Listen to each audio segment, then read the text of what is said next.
Assalamualaikum and hi. Today we are going to present our research proposal titled Vertical Profile of Heavy Metals in Teluk Melano.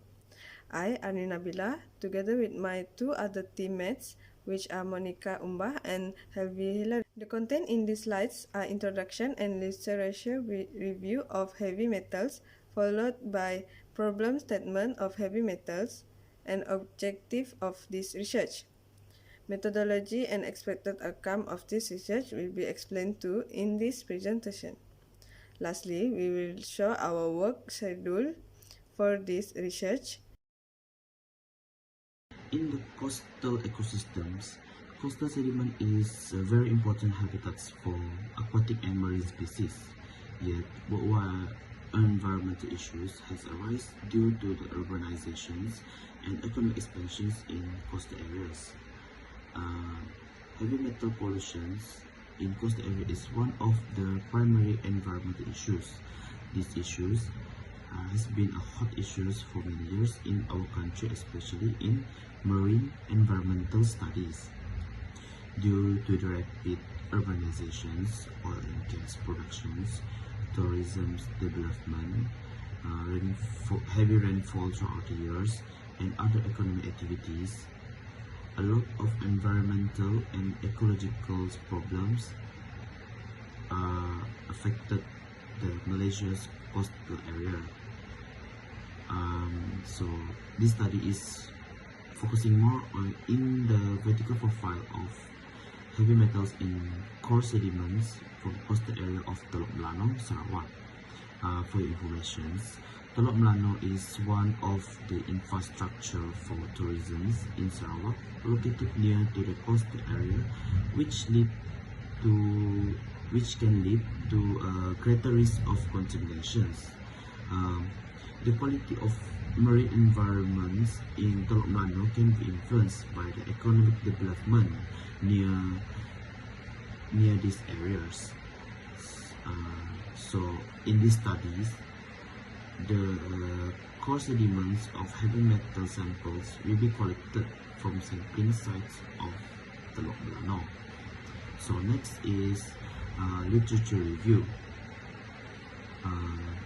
Heavy metals can be defined as any toxic metal that exhibit metallic properties such as lead, cadmium, mercury, nickel, silver, and copper. This metal is considered as pollutant or contaminants when it exists in an unwanted environment or the concentration is too high, where it can lead to worse cases. However, each coastal area does not have the same exact heavy metals. So next is the effects of heavy metals. Marine organisms have the ability to absorb heavy metals without harming themselves. So when it consumed by human indirectly, they will consume the heavy metal too. Heavy metals toxicity can lead to a numbers of health risks. So, but even though this metal have no biological functions, the toxic effects precisely in a form that is destructive to the human body and its proper functions.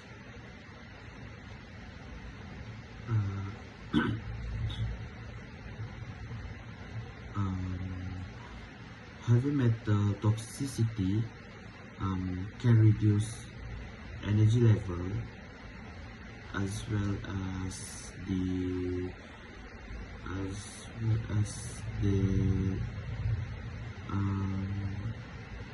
it can bring harms to the brain, lungs, kidneys, blood compositions, and other vital organs.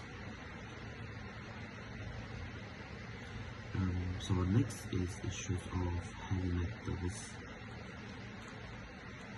River sediments River sediments are the key carrier of heavy metals in aquatic environment, and contaminated sediment in rivers, lakes, and coastal regions have the potential to carry ecological contaminant.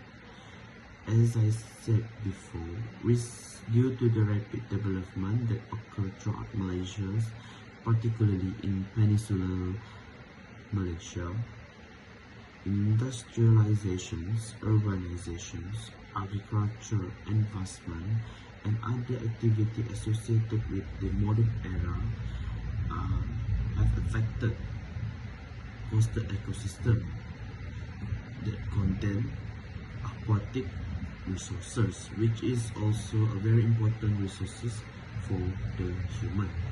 Heavy metals are known as pollution that can destroy environments, either aquatic and land life.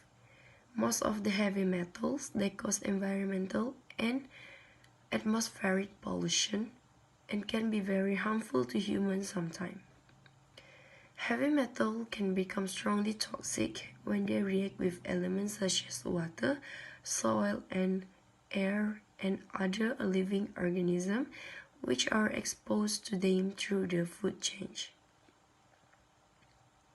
Various techniques has been established to detect heavy metal ion, which including inductively coupled plasma mass spectrometry and inductively coupled plasma optical emission. Moving to the objective of this research, the first objective is to determine the presence of heavy metals at Teluk Melano area, to analyze the concentration of the heavy metals, and lastly to access the pollution index at Teluk Melano employed by enrichment factor, pollution load index, and geoaccumulation index analysis. In slide, it shows the flow of methodology to conduct in this research. There are sample preparation and then analysis preparation, and lastly sample analysis. For sample preparation, about 15 to 20 samples of razor clams will be collected at a random site of Teluk Melano beach.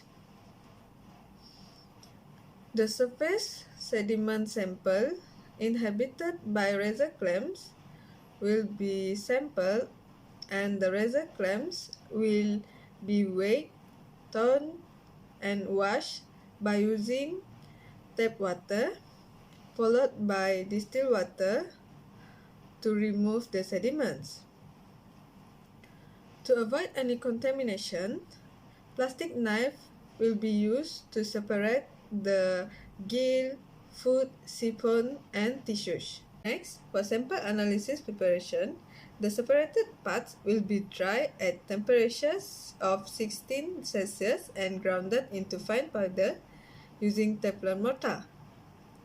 Approximately 1 to 2 grams of homogenized sample will digest with 6 ml of concentrated nitric acid and 1 ml of hydrogen peroxide for 1 hour. After cooling, the solution will make up to constant volume of 50 ml.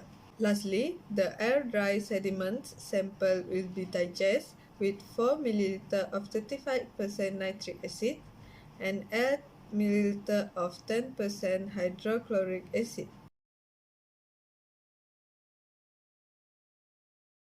For last procedure, the heavy metal concentration will be analyzed by using flame atomic absorption spectrometer.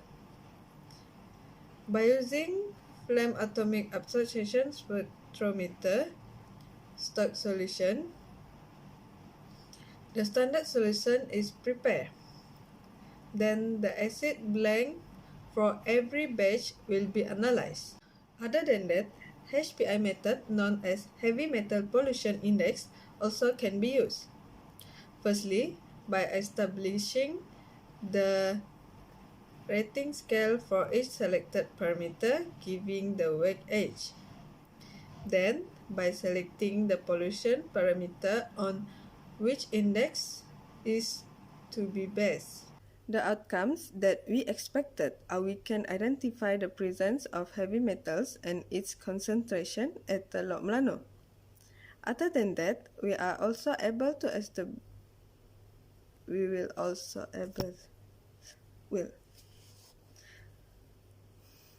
the outcome that we expected, we can identify the presence of heavy metals and its concentration at Teluk Melano. Other than that, we will able to establish pollution index through assessment of enrichments, pollution load index, and geoaccumulation index analysis. So this is our work schedule from March to July 2022. That's all from us. Thank you.